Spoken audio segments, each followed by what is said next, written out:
the Mayu. In today's video, I'll be turning this into this. That's right, I got married! And I made this cape. So, if you like insanely oversized wedding accessories, amateur Canva infographics, teeny tiny rolled hems, and of course a few cat interruptions, then this is the video for you.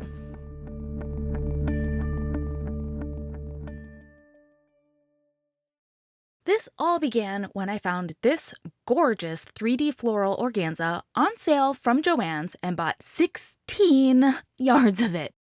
Because I'm terrible at proportions and was concerned I might not have enough for a cathedral-length train.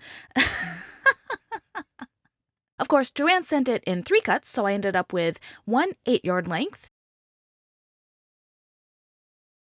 then 5 yards, and 3 yards. I only used the 8 and 5-yard cuts for this project, which ended up working out perfectly. Now, how does one make sure this fabric will work with the wedding dress? Bring it dress shopping! Yep, that's the bolt just hanging out on the floor. And I did indeed say yes to that dress. Now, onto the cape. I used this sulky, fine invisible thread, and a size 9 needle with my regular sewing machine, and French seamed 2 widths of fabric together to get an extra wide cape. However, I did not want to have a center seam, so used a quilt backing technique to avoid that. I started with the 8-yard and 5-yard lengths of fabrics. I laid them on top of each other, as offset a little bit to align the floral pattern. Then I French seamed up both sides to create a tube. Shifted the tube so the French seams meet in the middle. Cut a curve into the bottom to create a train. Then cut a slit up the front side to open it up. When it's opened, the cape is formed with no center seam. Here it is in real life, the tube with the seams going down the middle. Then at the bottom is where I will cut the curve of the train, getting as much out of that extra length as possible. Then I cut a slit down the side to open it up. And of course, my supervisor is here to make sure I'm staying on track. But then intrusive thoughts took over, so she had to go. Anyways, now the cape is cut out, it's time for the most exciting and terrifying part, the serger. I used 2 spools of Invisifil and 1 spool of Decobob thread, and a size 80-11 needle to serge a tiny rolled hem all the way around the outside edges of the cape. Nothing like using a serger for the first time, and slippery organza fabric for the first time, for a once-in-a-lifetime event, and you only have 1 shot to get it right. But actually, this went perfectly fine, and I finished the hem in 35 minutes, and this was like the easiest part of the whole thing, so huzzah! So many people asked me if I was going to make my own wedding dress, which, no, I've only made like 3 cotton dresses at this point, so even I am not that delusional to think I could make a whole wedding gown in 6 months. Plus, we were getting married on the other side of the country, which really limited the amount of DIY projects I could do, so I only chose a few specific items to make and left the rest to the professionals. But I could handle making my own cape or veil, so if I had to pick one thing to DIY, an epically huge bridal cape with yellow floral organza was the obvious choice.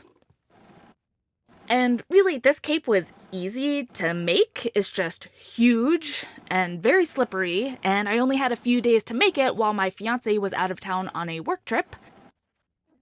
The hardest part was keeping it hidden from him leading up to the wedding. A 17-foot yellow floral cape is not exactly discreet, but I managed to pull off the surprise.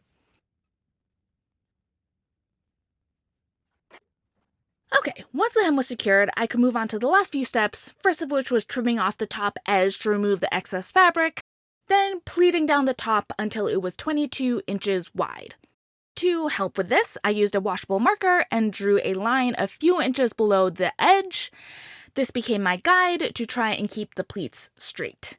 Then I laid out the cape across my sewing table to keep it from shifting around, and brought my ironing board down to the same level so I could pin directly into it and keep everything under control.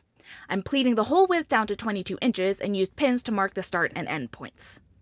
Then I just started pleating, following the marker line and using lots of pins to secure each pleat to the ironing board. I pinned everywhere. At the top of the pleat, I pinned the underneath part. I pinned anywhere I needed to make sure everyone was staying straight along that marker line.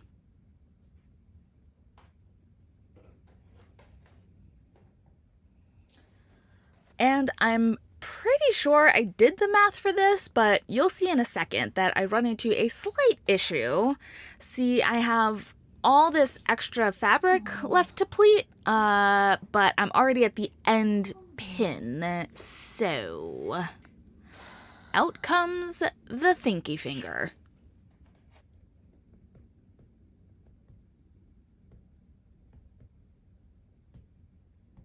After a few more finger taps, I figured out how to fix it, and yep, took out all those pins and started over.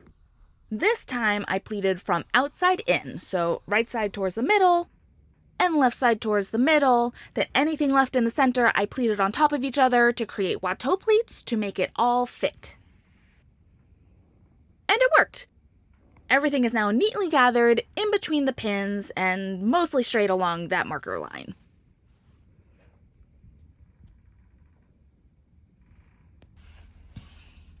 The final step was to cover the raw edges of the pleats. I used a 3-inch wide strip of satin, sandwiched the raw edges into it, and top stitched the whole thing together.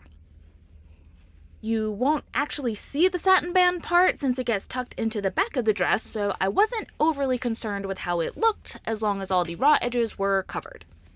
Then I took this whole thing with me to my dress fittings, and the seamstress attached hooks to the band and thread bars inside the back of my dress to hold the cape in place.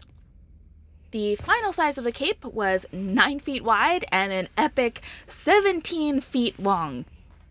Here's the seamstress marking where the hooks will go. If you're a bride in the Seattle area, I highly recommend La Belle Lanes. They were so on board with my cape vision and went above and beyond to make sure my bridal outfit was perfect. And that was it. I have the dress, I have the cape, now I just need the husband.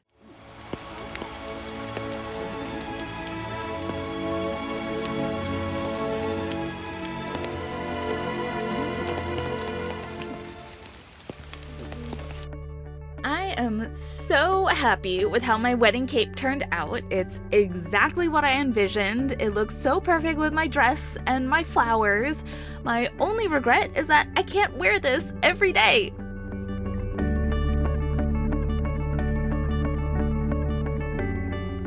That's all for today. Thank you so much for watching, and I'll see you in my next video.